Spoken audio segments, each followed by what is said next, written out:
Reproductive freedom is critical to a whole range of issues. If we can't take charge of this most personal aspect of our lives, we can't take charge of anything. It should not be seen as a privilege or as a benefit, but as a fundamental human right. Faye Waddleton. In the country of Sweden, women are offered reproductive health care and education free of cost because of the fact that Sweden is a country that follows the policies of socialism. In my speech today, you will receive insight into the socialistic rearing of the concept of women's reproductive health care in Sweden.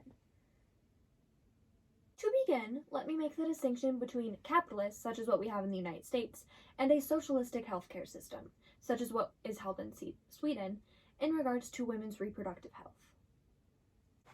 Capitalism is known for treating everything as a commodity to be bought and sold, and sadly this does include healthcare.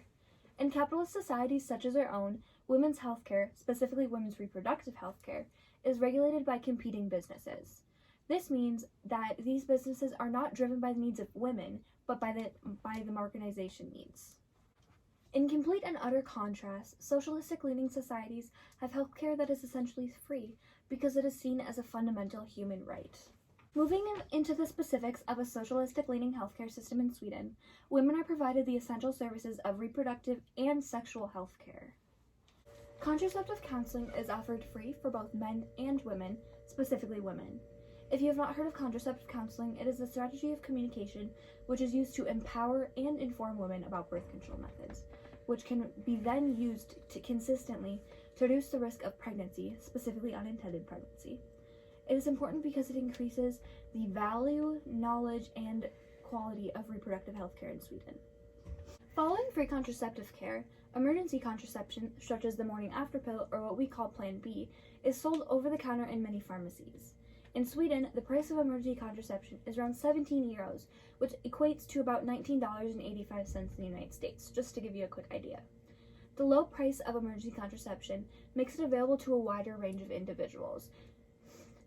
In addition to those emergency contraceptive services, abortion has also been made legal, available, and free since 1975.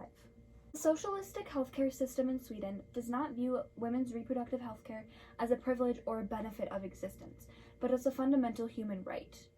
Unlike the US, Sweden does not use the right of healthcare to exploit the women in their country. Sweden's care for women's reproductive health care shows a level of respect that the United States does not. It shows respect not only towards women's bodies, but their right to choose, as well as it respects the financial impact of being a woman in today's world. The many differences between the system of women's health care in Sweden versus the one held in the US are immensely significant, and they lead to show how American society could change for the benefit of all people.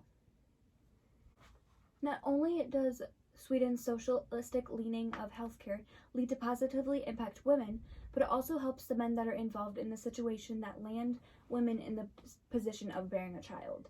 If a system such as this were implemented in the United States, all would benefit.